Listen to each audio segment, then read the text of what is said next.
Hi, and welcome to my channel. I'm Jacques, Mr. Pink Ink, and today I have more publisher books. In this video, I'm sharing all the books that I got from the publishers in November. Jonathan Ball sent me 2 deliveries in November. I'm assuming one was for December because they'll probably be closing, so that's awesome.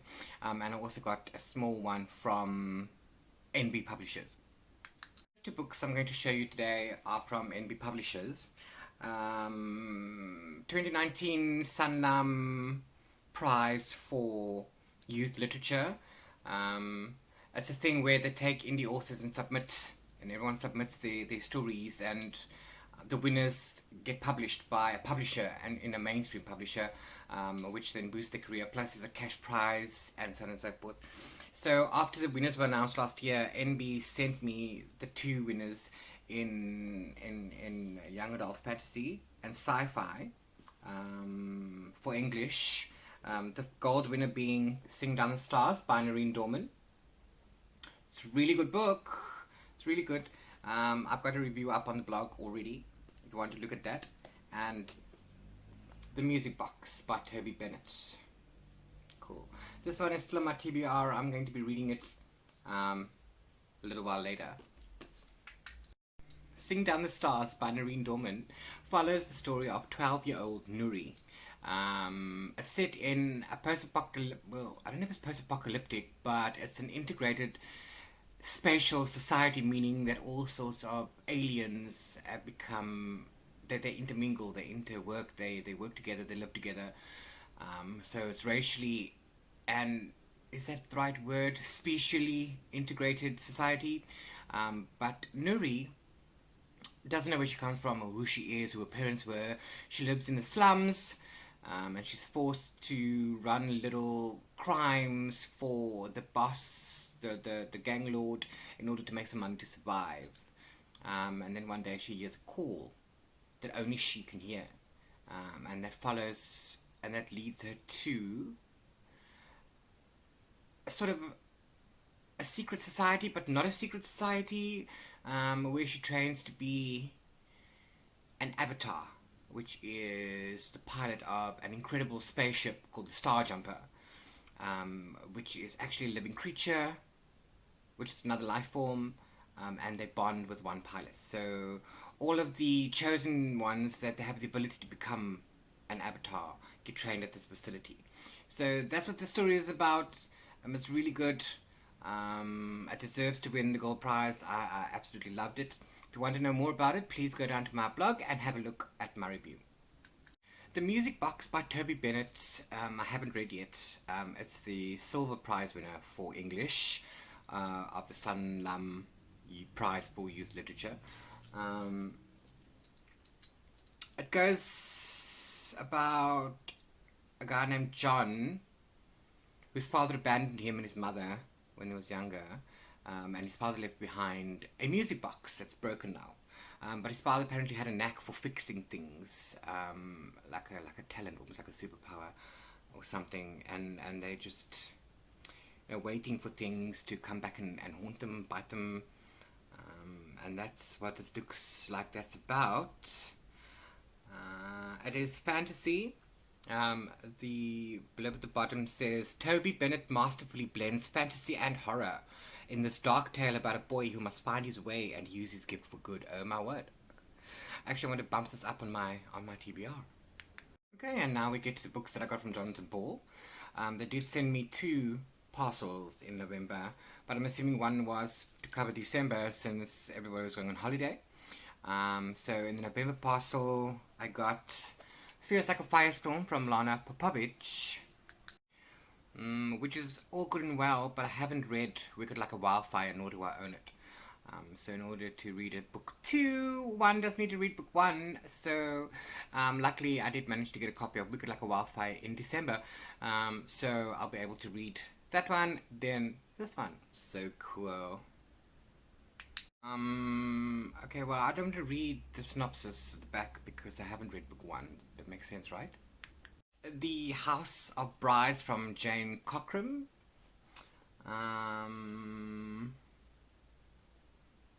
It's a pretty book. It's got deckled edges.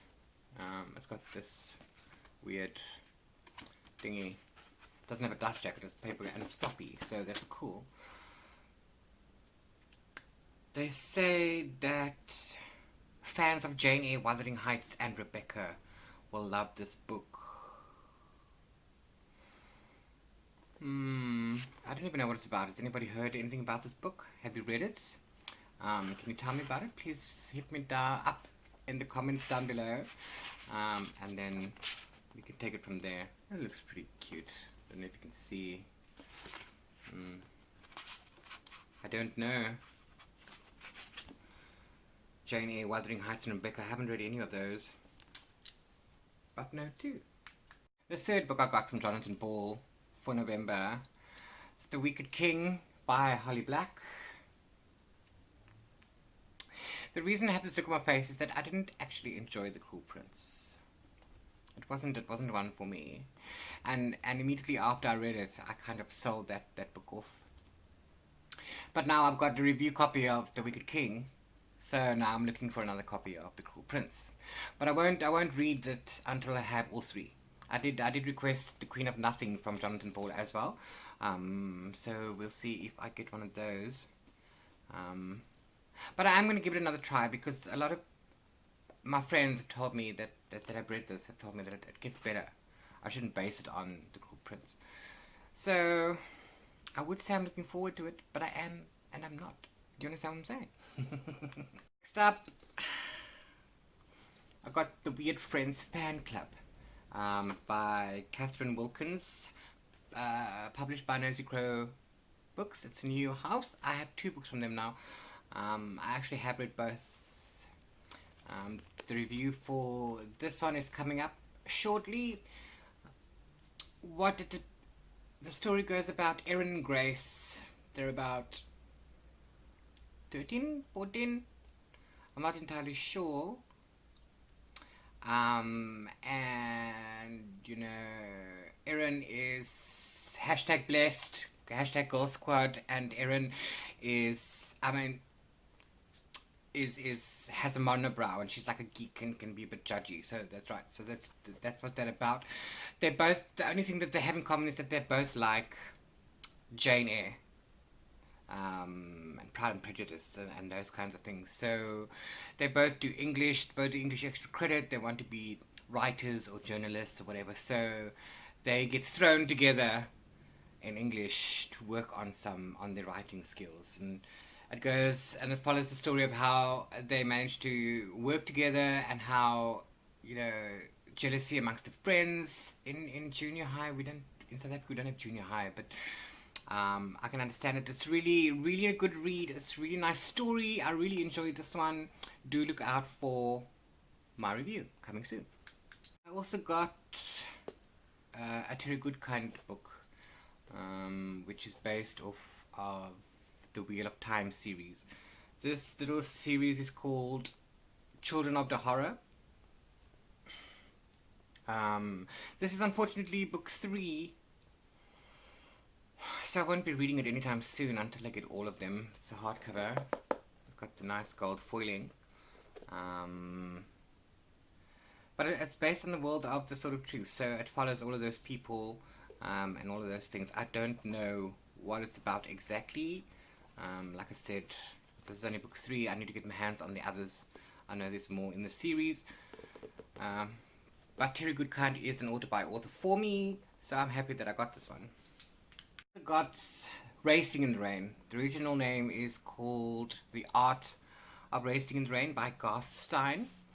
They changed the name because this is the movie tie-in cover. Ooh, yes, and it's a special adaptation for young readers. So it's a movie tie-in cover, you can see that there.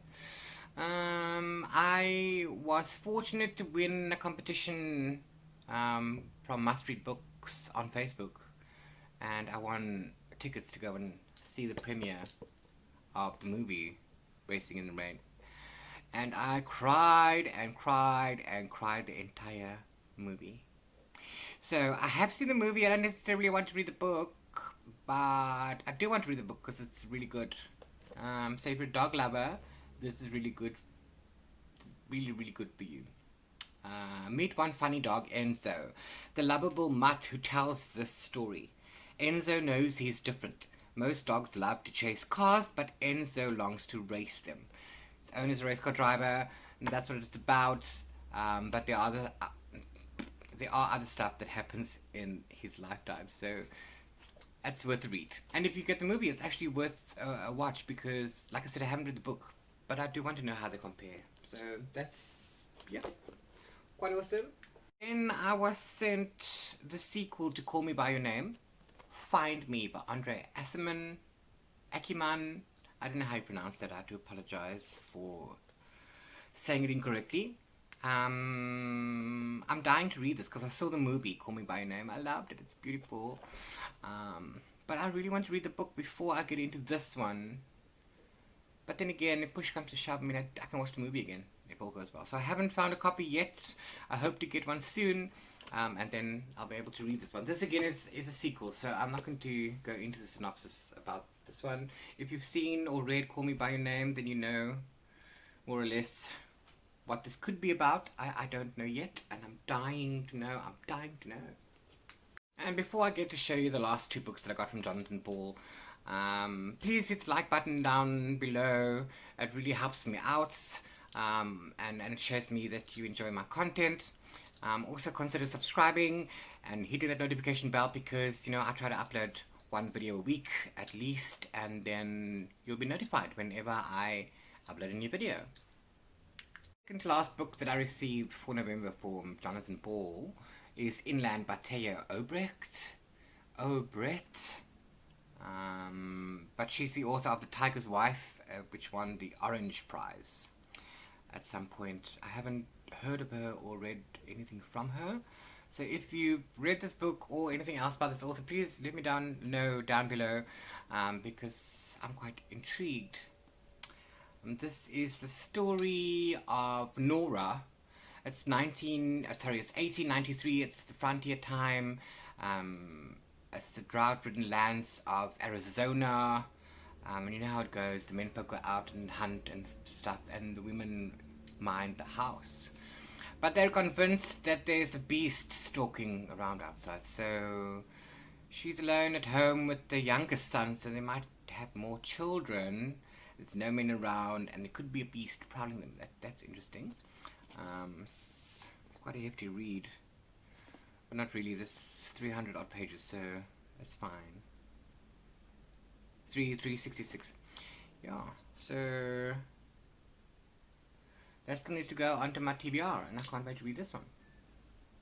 And then the last book that was in the package from Jonathan Ball was this beautiful copy of Harry Potter and the Cursed Child, The Journey.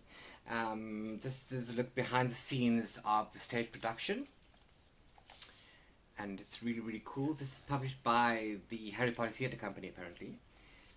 If you take the dust jacket off, that's what it looks on the inside. Really awesome. The front cover, super, super pretty. All it does is tell you the story of the stage production, Harry Potter and the Cursed Child, how it came about, who had the idea, how it went about it, how they badgered JK in order to get it. And it's filled with beautiful illustrations and photographs and little design notes. Let's see if you can see from here. So lots of behind the scenes stuff, lots of design notes, everything that they use from set to props, how the props intermingled, how they created magic, how they came up with costumes, and then a little bit about the actors that played them on original stage production. So in all, it's pretty cool. I'll also have a review up for this on my blog, so do be sure to check that out. And yeah, oh cool. What happened to the ones? Just wanted to show you that one there. There you go. Were designed individually for each actor and the character. Pretty cool. This one, it's a really good book. So do go out and look for that one. And many thanks to Jonathan Ball for sending these my way. Like I said, some of these are already up for review, and also on Goodreads, so do check those out. And of course, I'm on Instagram, I'm on Twitter, Facebook, YouTube, and of course, most recently on TikTok. So please do go check that out. Links all down below if you want to know more. Other than that, that's all from my side. Stay awesome. Much love.